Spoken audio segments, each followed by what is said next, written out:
नमस्कार, आप देख रहे हैं जवाब तो देना पड़ेगा और आपके साथ में विजेंद्र सोलंकी। क्या वाकई में कोई जवाब देगा कि मंदिर और मस्जिद का विवाद कब तक चलेगा और किस हद तक चलेगा? क्या वाकई में कोई जवाब देगा कि क्या एक एक करके तमाम मस्जिदों के सर्वे कराए जाएंगे और क्या कोई जवाब देगा कि उन सर्वे के दौरान तनाव की स्थिति अगर बनेगी तो उसके लिए जिम्मेदार कौन होगा और उन सर्वे के बाद की स्थिति क्या रहेगी? क्या इसको लेकर कोई जवाब देगा?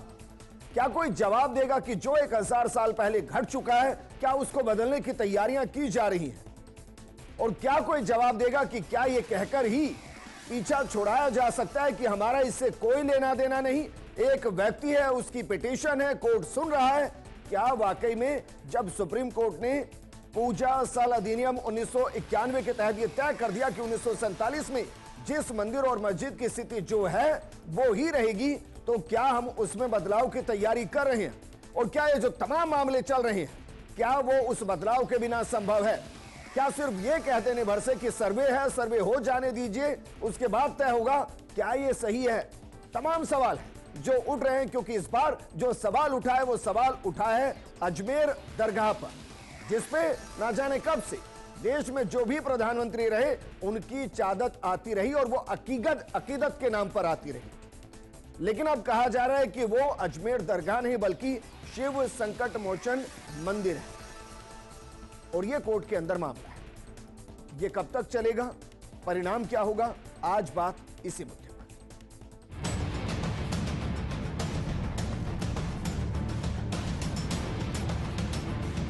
आप चाले भी चला रहे हैं और आपकी पार्टी के लोग कोर्ट में केस भी कर रहे हैं, भ्रम पैदा कर रहे हैं, तो क्या एक कौम के लोग सोचते होंगे?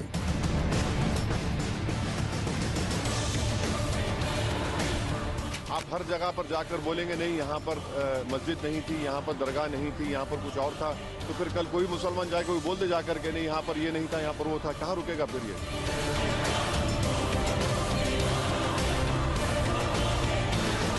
ऐसी स्थिति में ये विषय न्यायालय में विचाराधीन है, प्रश्न चिन्ह नहीं उठाना चाहिए और न्यायालय का सम्मान करना चाहिए।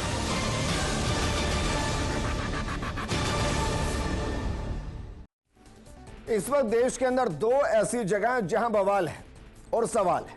पहली संभल, जहां श्री हरिहर मंदिर वर्सी जामा मस्जिद, और दूसरा राजस्थान का अजमेर, जहां ख्वाजा नवाब चिश्ती की, मोइनुद्दीन हसन चिश्ती की दरगाह और कहा जा रहा है कि शिव संकट मोचन मंदिर। इस मुद्दे पर बात करने के लिए हमारे साथ मौजूद हैं बीजेपी प्रवक्ता अमित गोयल जी, कांग्रेस प्रवक्ता पौरुष भारद्वाज जी और ऑल इंडिया मिल्ली काउंसिल के सचिव अब्दुल लतीफ साहब।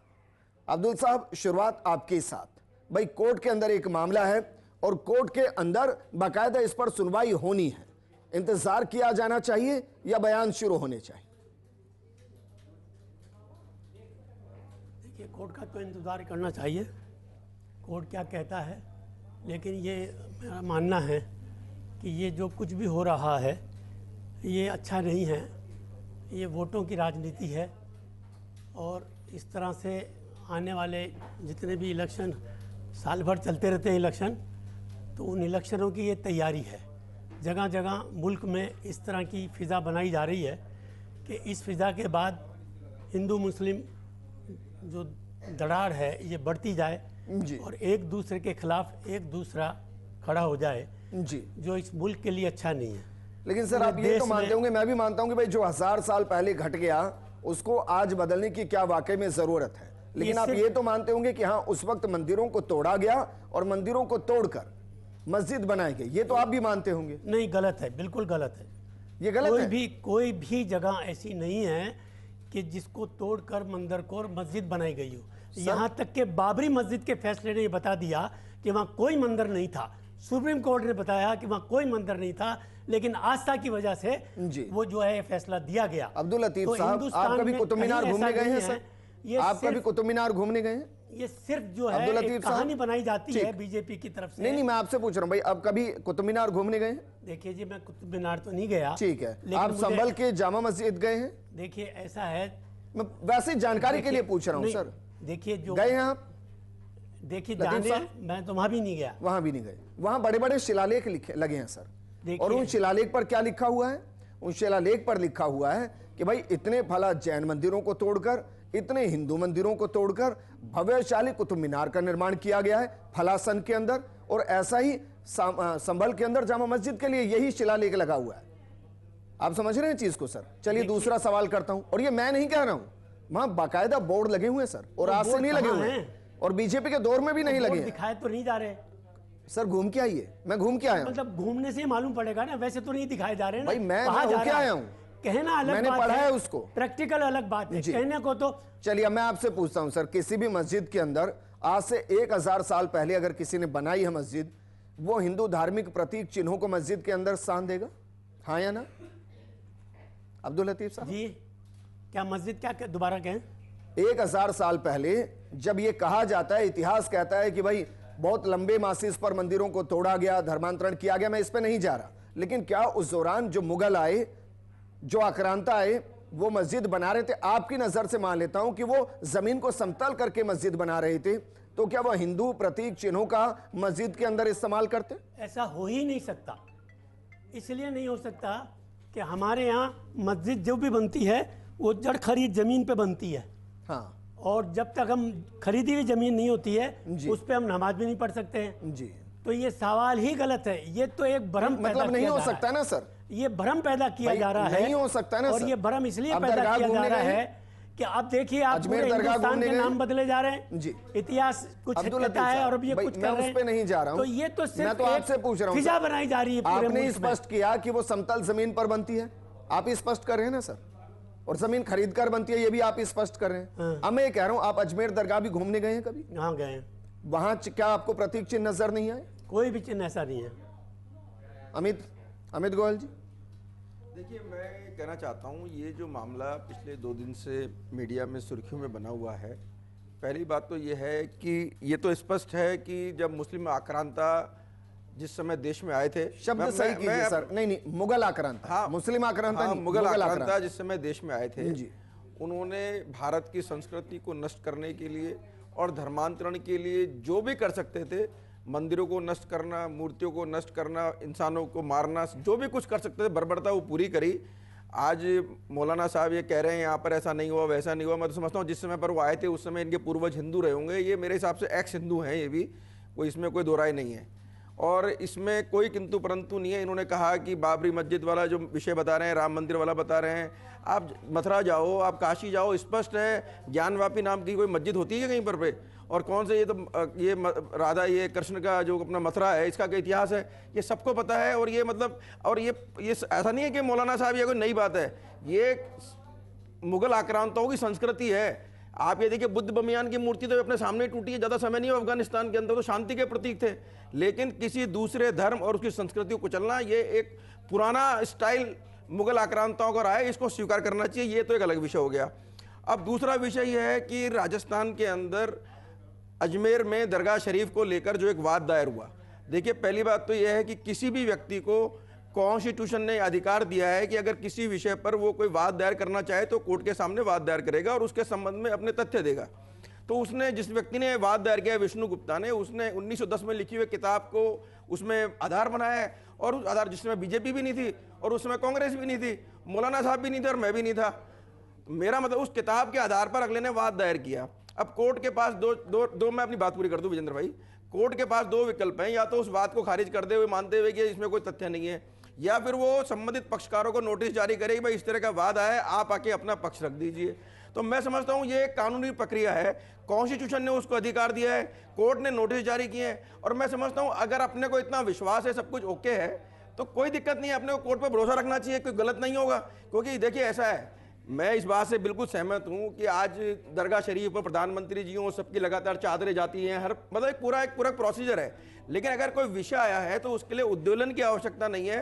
और ये बात कहना कि साहब कई मुस्लिम आक्रांताओं ने ऐसा किया ही नहीं, तो मुगल आक्रांताओं ने ऐसा किया नहीं है, तो उन्होंने किया है, सर्वविदित है ये, तो मतलब उनके इतिहास। काम कीजिए ना फिर तो अमित भाई, दो और लोगों को इकट्ठा कीजिए, उनको कहिए आप पीएन ओक साहब की किताब को उठा लाइए, एक में कुतुब मीनार पर रिट दायर करा दीजिए जिसको विष्णु स्तंभ कहा गया है और टेक्निकली समझाया गया ग्राफ बना के भी कि क्यों विष्णु स्तंभ है, और दूसरा दायर करा दीजिए आप ताजमहल पर जिसको तेजो महल बताया गया है और उसका भी पूरा टेक्निकली बताया गया कि कैसे वो वेदियां थी और कैसे जो 4 स्तंभ है वो हिंदू धर्म में जो 4 मटकों से स्तंभ बनाए गए हैं वो हैं, और पूरे स्ट्रक्चर के साथ बताया गया कि गुंबद के नीचे शिवलिंग था, वो भी करा दीजिए फिर, अगर किताबों के हिसाब से ही होना है। विजेंद्र भाई मेरी बात सुनिए, हम जो भी व्यक्ति पक्षकार है जो वाद दायर कर रहा है उसके पास वक्फ बोर्ड जितनी शक्तियां तो है नहीं कि किसी भी जगह पर आप ले जाके अपना बोर्ड लगा दो कि ये संपत्ति वक्फ की है। तमिलनाडु के अंदर 1500 साल पुराने मंदिर के ऊपर, पूरे गांव के ऊपर वक्फ बोर्ड ने अपना लगा दिया, वहां पे वक्फ बोर्ड की संपत्ति है। जब इस्लाम ही नहीं आया था, इस्लाम का जन्म ही नहीं हुआ था, उससे पहले के मंदिर पे लगा दिया।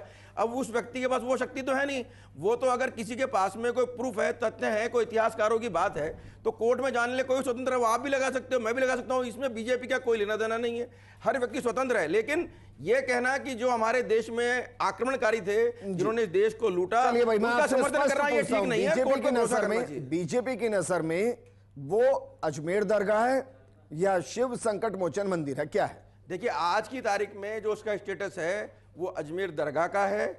ये मामला अब न्यायालय में चला गया है, तथ्यों के आधार पर न्यायालय कोई फैसला करेगा। और मैं समझता हूं जो सिर्फ नोटिस दिया है, ना तो कोई सर्वे की बात है, ना कोई खुदाई की बात है, अभी तो संबंधित पक्षकारों को अपना विषय रखना है। तो न्यायालय का जब निर्णय आएगा उस समय पर सोचने की बात है। ठीक है, परुष भारद्वाज, स्टेज है मेरे हिसाब से। परुष भारद्वाज, क्या वाकई में इंतजार करना चाहिए? क्योंकि बहुत सी चीजें ऐसी होती है जिसमें अधिकार दिए गए, कानूनन अधिकार दिए गए कि भाई आप चैलेंज कीजिए।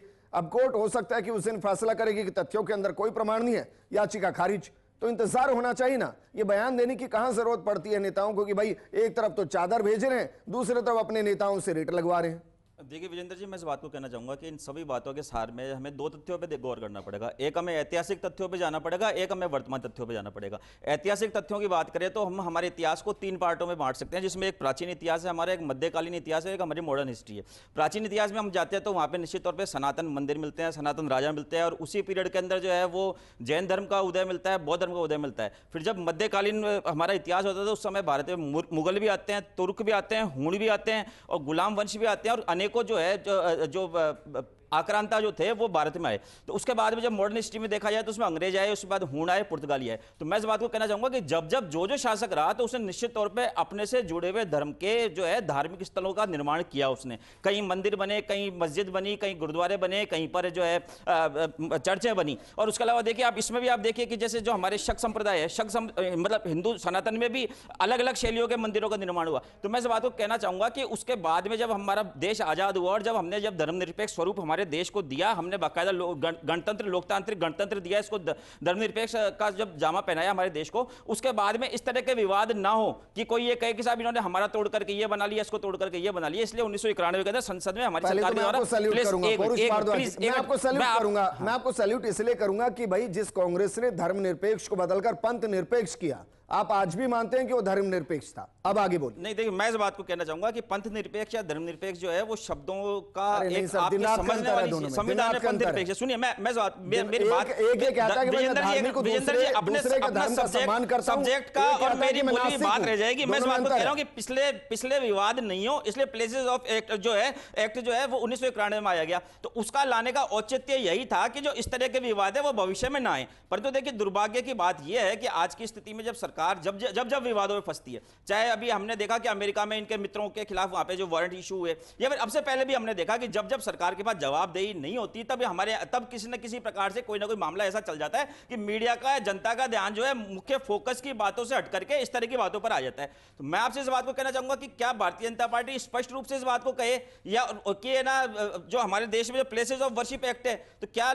स्थानीय अदालतें जो है वो संसद में पास कानून के खिलाफ जाकर के याचिका तो दायर कर सकती है, लेकिन अगर वो ऐसा फैसला देती है किसी जगह, मैं अजमेर की बात नहीं कर रहा हूं, इस बात को क्लियर कर दूं, मैं कहीं पे भी मामले चल रहे हैं वहां की बात कर रहा हूं मैं, कि कहीं पर भी जाकर के अगर ये फैसला देती है कि भाई इस जगह है, यहाँ पे मंदिर था और ये यहाँ पे मस्जिद है या दरगाह है, इसको आप हटा दीजिए, तो क्या भारतीय जनता पार्टी सरकार के नाते उस कोर्ट के आदेश की पालना करवाएगी? और क्या प्लेसेस ऑफ वर्शिप एक्ट के उल्लंघन करके पालना करवाएगी? या क्या Bharatiya Janata party places of worship act में संशोधन का कानून हमारे ही बनाए हुए हैं, कल फिर बदल जाएंगे, कानून हमारे ही बनाए हुए हैं। अब मैं आपसे पूछता हूं, आप किसी एक ईश्वर में विश्वास रखते होंगे?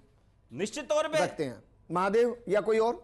मैं तो आपसे कहता हूं कि आप एक वैसे ही बस नाम बताइए ना। ईश्वर तो ईश्वर है, ईश्वर अल्लाह तेरो नाम सबको सन्मति दे भगवान। आप, मैं ये बात को कह रहा हूं कि मैं मेरे भगवान को सिर्फ मंदिर तक क्यों सीमित रखूंगा? मैं तो इस बात को मानता हूं कि पूरी धरती मेरे भगवान की बनाई हुई है, चाहे मंदिर हो, चाहे मस्जिद हो, चाहे गुरुद्वारा हो, चर्च हो, वहां पे जो लोग बैठे हो सब मेरे भगवान के तो प्रतीक है। अब उसको आप अल्लाह कह लीजिए, उसको आप गुरुद्वारे में गुरु साहब कह लीजिए, भगवान कह लीजिए, आप उसको शिव जी कह लीजिए, उसको आप उनको आप हनुमान जी कह लीजिए, उनको रामचंद्र जी कह लीजिए। एक ही तो शक्ति है जो पूरी सबका संचालन कर रही है, उसको ये भाई लोग हमारे कोई अल्लाह कहता है, कोई उसको क्या आपको कहता है। पौरुष भारद्वाज की जगह अब्दुल हमीद कह सकता हूं? नहीं, मुझे क्यों कह सकते हैं? अरे आप ही कह रहे हैं ईश्वर अल्लाह तेरो नाम सबकी सन्मति दे भगवान। आप अपने आप को लेकर तो इतने कट्टर हैं सर, और भगवान को लेकर इतने सेकुलर हैं। ये क्या बात हो गई सर? ये कैसे बात हो गई भाई? दोस्तों में कमाल कर रहे हैं आप। बुलाया जाता है। देखिए यही सर, यही प्रॉब्लम है।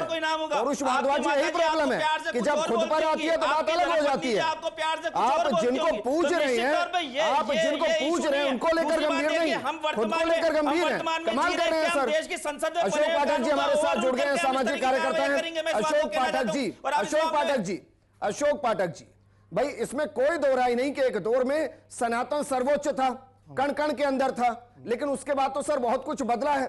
तो क्या जो 1800 साल पहले घटा, अब उसको हम बदलने की राह पर चलें वापस? मेरा स्पष्ट कहना है, 1911 में एक पुस्तक लिखी थी हाई कोर्ट के जज उस समय के हरबिलास जी शारदा ने। वो अपनी पुस्तक में लिखते हैं, उस समय ना तो उनको मालूम था मोदी जी की सरकार आएगी, ना आरएसएस आएगी या बीजेपी आएगी। वो अपनी पुस्तक में लिखते हैं, to the right as we enter the main door is the Akbari Masjid which is the square 140 by 140 feet. और उसके बाद वो लिखते हैं कि यहां पर 56 फीट हाइट का बुलंद दरवाजा है। The one of the gateway of the mosque at the Fatehpuri. ये हिंदू ओरिजिन उन्होंने बताया है। ये इसमें बता रहे हैं इनके छतरियां बनी हुई हैं, छतरियों के चित्र दिए हुए हैं और वो मंदिर के चिन्ह है। अभी भाई साहब ने, कांग्रेस के बंधु भारद्वाज जी ने कहा था अल्लाह ईश्वर एक ही नाम में गलत। कोई भी मुस्लिम भाई से कहलवा दो का अल्लाह ईश्वर एक नाम, अल्लाह के साथ आप किसी को साझा कर ही नहीं सकते। अरे तो भाई ये सनातन धर्म है, नहीं माने तो इनकी केवल कमी है, सनातन धर्म है। नहीं माने तो इनकी कमी है। अगर ये गलत कोई व्यक्ति गलत कर रहा है तो मैं थोड़ा गलत करूंगा। एक मिनट, आप कह रहे हैं मुस्लिम धर्म गलत है? नहीं, मैं कह रहा हूं गलत है। आप कह रहे हो गलत है। मैं ये कह रहा हूं, ये कह रहे हैं कि भाई अगर कोई मुस्लिम अगर भगवान को, अगर अल्लाह को भगवान नहीं मान रहा तो वो जो नहीं मान रहा है उसकी कमी है। मेरा स्पष्ट कहना है, इस्लाम के अनुसार, मैं मेरे साथ में जो मौलवी जी विद्वान खड़े हैं, मैं इनसे पूछ रहा हूं, मैं बुलवा देता हूं भैया। अशोक पाठक जी, आपकी कंफ्यूजन यहीं दूर करता हूं। अशोक पाठक जी, अशोक पाठक जी, आपकी कंफ्यूजन यहीं दूर कर देता हूं भाई। वो हराम है। अब्दुल लतीफ साहब, जय श्री राम बोलिए। हाँ जी, जय श्री राम बोलिए सर। बोल दिया साहब, जय श्री राम। लीजिए, अब बोलिए आप, पाठक जी आप बोलिए। हाँ, मैं बोल रहा हूँ स्पष्ट शब्दों में, मैं ये भी बोल रहा हूँ, बिल्कुल ठीक बात। मोहम्मद साहब की मंदिर हदीस है, तोड़े। मोहम्मद साहब की एक नहीं 14 हदीस है, इसमें स्पष्ट रूप से कहा गया है कि पक्की मजार किसी की भी नहीं बनाई जा सकती। पक्की जो जिसकी, और अरब के अंदर एक भी सऊदी अरब जहां इस्लाम का उदय भारत में नहीं हुआ। इस्लाम एक आयातित रिलीजन है, अरबी रिलीजन है, अरबी भाषा है। अल्लाह सुनता अरबी भाषा में। किसी व्यक्ति को चाहिए कि मेरी भैंस बीमार पड़ गई है, सही हो, तो उसके लिए उसको अरबी में दुआ पढ़नी पड़ेगी, हिंदी में दुआ नहीं पढ़ सकता। पढ़ते ना भैया, एक मिनट। अशोक पाठक जी, तो भाई हमारे भी सारे वेद और पुराण संस्कृत में हैं। आप संस्कृत में करते हैं क्या प्रार्थना? करते। मैं बताइए, करते हैं? मैं सीधे मूल विषय पे कितने हिंदुस्तानी करते हैं, कितने भारतीय करते हैं? संस्कृत हिंदी में भी करते हैं। मैं इसके साथ आपको शब्द की भाषा ही नहीं थी।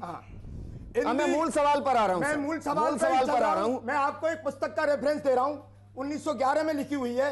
The court yard between the बुलंद दरवाजा and the inner country yard ever under bath the clearance. Sir मेरे राजस्थानी व्यूअर हैं सर, या तो हिंदी में कहिए या राजस्थानी में। और वहां पर पहले जहां पर शिव मंदिर है, वहीं पे पास में ख्वाजा मोइनुद्दीन चिश्ती की कब्र को दफनाया गया। अच्छा, लेकिन आप बताइए तो वहां एक पंडित, एक ब्राह्मण वहां पर पूजा करता था, चंदन लगाता था। ठीक है, अब मुझे ये बताइए, ये कौन सा पुराण है? ये एक पुस्तक है जिसका नाम है अजमेर हिस्टोरिकल एंड डिस्क्रिप्ट। नहीं, ये कोई पुराण है? नहीं, एक लेखक द्वारा लिखी हुई वेद है? कोई वेद है? 1911 में लिखी हुई पुस्तक है। और ऐसे तो पियानोक साहब की किताब है, जाइए फिर शिवा वो बनाइए विष्णु स्तंभ, तो आप जाइए तेजो महल बनाइए सर, फिर इतिहास पे चले भाई तो उसमें भी लिखा हुआ है सब कुछ। महमूद गजनबी की सेना, मोहम्मद गोरी की सेना में जब ये ख्वाजा मोइनुद्दीन एक सैनिक थे, सेनापति भी नहीं थे, सैनिक बनकर के भारत में हमारे पृथ्वीराज चौहान से लड़ने आए थे। इन्होंने धर्म परिवर्तन करवाया, लोगों को अरे सर वो एक अलग इतिहास है, मैं उस पर नहीं जा रहा हूं। हाँ। मैं आज सिर्फ इस पर बात कर रहा हूं कि भाई जो अजमेर दरगाह है जिस पर प्रधानमंत्री चादर चढ़ाते हैं, और वो किसी पार्टी के नहीं होते हैं, वो देश के होते हैं, प्रधानमंत्री देश के होते हैं, वो चादर चढ़ाते हैं, इसलिए चादर चढ़ाते हैं। 1947 से परंपरा डल गई, और जो गलत परंपरा डल गई वो धीरे धीरे दूर होने जा रही है। मेरा निवेदन है, अब मैं मूल सवाल पर फिर आ रहा हूं। आज जो दरगाह वहां पर, एक मिनट भाई, आज जो दरगाह वहां है, एक मिनट सर, आज जो दरगाह वहां है, आज जो दरगाह है, क्या उसमें हिंदू मान्यताओं के हिंदू मान्यताओं के हिंदू देवी देवताओं के प्रतीक चिन्ह है? अशोक पाठक जी, भाई जो दरगाह है क्या उसके अंदर हिंदू देवताओं के प्रतीक चिन्ह है? दरवाजा है, छतरियां हैं, और अंदर जहां पर ख्वाजा मोइनुद्दीन की कब्र है उसके पास ही वहां पर शिव मंदिर है। ये पुस्तक 1911 में पुस्तक नहीं सर, वहां अभी है, आप गए वहां? हाँ, है वहां पर, आप दरगाह हो क्या? अपन रेफरेंस जो पुस्तक है 1911 में तो जज गए, और इसका सर्वे होने की बात है, सर्वे होने दो। हमारे मंदिरों के नीचे सर्वे करवाओ, कहीं पर कोई मस्जिद निकलती है क्या? मैं पूछ रहा हूं, भारत में इस्लाम अरब से आया, क्या अरब में गधी पर या घोड़े पर या ऊंट पर रखकर वो जमीन लाए थे? जमीन तो हमारी थी, हमारी जमीन पे सारे निर्माण हुए, कहां से आई उनके पास जमीन? जमीन हमारी भारत की, जमीन हमारे भारत माता की। आप क्या कहना चाह रहे हैं? आप ये कह रहे हैं अब्दुल लतीफ साहब भारतीय नहीं है? अब ये कह रहा हूं, ये हिंदुस्तानी मुसलमान है, कन्वर्टेड है, ये वो नहीं है, सैयद और शेख नहीं है, अरबी नहीं है। मोहम्मद गोरी आया, मुसलमान है या नहीं है? जितने भी आक्रांता है ना मुसलमान, अभी जो गलती से चले गए, इस्लाम तो हिंदुस्तान में आया था सबसे पहले, किसी डर से चले गए। आपको जानकारी नहीं है, अब्दुल लतीफ साहब क्या कह रहे हैं? हिंदुस्तान में सबसे पहले इस्लाम हिंदुस्तान में ही आया था, दुनिया में पहला, हाँ दुनिया में पहला इंसान हिंदुस्तान में आया, पहला इंसान जो दुनिया में आया है वो हिंदुस्तान में आया है, और वो मुसलमान था, और इस्लाम उसी वक्त से चल रहा है, और तब से आज तक पहले इंसान के दिन से इस्लाम आया है, और तब से आज तक इस्लाम मौजूद है, और वो हिंदुस्तान में आया था आदम अलैहिस्सलाम के नाम से। करता है ना, हिंदू पैदा करता है, वो तो मुसलमान भी आदमी बाद में बनता है। मंदिर तोड़ने की बात है, मंदिर तो गुजरात में 160 मंदिर तोड़ दिए बीजेपी ने, मंदिर तोड़ने वाली तो बीजेपी है। दूसरी बात ये कहते हैं कि साहब उन्होंने जो है मंदिर तोड़ के मस्जिदें बना ली। अरे 800 साल हुकूमत कर सकते थे क्या? मंदिर तोड़ते तो 800 साल हुकूमत कर सकते थे, लेकिन मंदिर एक नहीं तोड़ा, मंदिरों को जागीर दी, मंदिरों को उन्होंने खूब एड दी, मंदिरों के साथ जो है उन्होंने ज्यादा से ज्यादा जो है वो पहुंचाने की कोशिश की है सारे राजाओं ने। ये कौन सा इतिहास? अरे बहुत सी, क्या बात कर रहे हो आप? पढ़ो नहीं, खाली एक ही इतिहास पढ़ते हो, दूसरा नहीं पढ़ते कि जितने मंदिर हैं उनको जागीर किसने दी है? चलिए, किसने दी है जागीर? भाई आपने बहुत इंटरेस्टिंग बात कही है, मैं उसी पर वापस आ रहा हूं। आज ये कह रहे हैं, मंदिरों के बाद जमीन है, अरे सर सुनिए, किसने दी है? एक मिनट, आप ये कह रहे हैं जागीर अरब से लाके दी क्या? बिल्कुल, जागीर अरब से लाके दी क्या? अरे तो हमारे भारत की धरती थी, अरे वो भारत तुम्हारा ही थोड़ी है, भारत हमारा भी है, हमारी जमीन, भारत सबका है, क्यों बांट रहे हो इसको? नहीं, भारत हमारा है, आपका भी है, आप गलती से चले गए। क्यों आपने? अरे एक्स हिंदू है साहब, ये सब आप एक्स हिंदू है, पूर्व हिंदू है, गलती से आप चले गए, हम आपको लाएंगे। अब औरंगजेब कोई और बाबर आया तो हम देख लेंगे उसको। आइए वापस, स्वागत है आपका। चले गए गलती से, कहाँ चले गए? एक मिनट भाई, अब अब्दुल लतीफ साहब बहुत इंटरेस्टिंग बात कही आपने, कहा कि इस्लाम सबसे पहले हिंदुस्तान में है, आप ये कह रहे हैं, तो मतलब आप ये कह रहे हैं कि भाई सनातन से ही इस्लाम, आप ये कह रहे हैं? बिल्कुल बिल्कुल, सनातन जो है इस्लाम है, इन्होंने तो असली चीज अल्लाह की बात करते हैं। एक मिनट सर, बात तो पूरी करने दीजिए भाई, एक मिनट भाई, अब देख बात पूरी करने दीजिए। आप ये कह रहे हैं कि जिस एक ईश्वर की बात आप करते हैं, जिस निराकार रूप की बात करें, दरअसल वही ओम या महादेव है जिनको आप पूछ रहे हैं अल्लाह के तौर पे, आप ये कह रहे हैं अब्दुल लतीफ साहब? जी यही कह रहे हैं ना? जबान का फर्क है, बाकी तो वही है। आप यही कह रहे हैं ना कि महादेव को ही पूछ रहे हैं? जबान का फर्क है, मतलब यही कह रहे हैं ना कि महादेव को ही पूछ रहे हैं। संस्कृत में उसको क्या कहते हैं, अरबी में क्या कहते हैं, उर्दू में क्या कहते हैं, मतलब वही कह रहे हो ना आप भाई? आप लोगों ने, मेरे चाचा, मतलब आप यही कह रहे हो कि भाई जिस एक ईश्वर की बात हो रही है उसको आपने भुला दिया।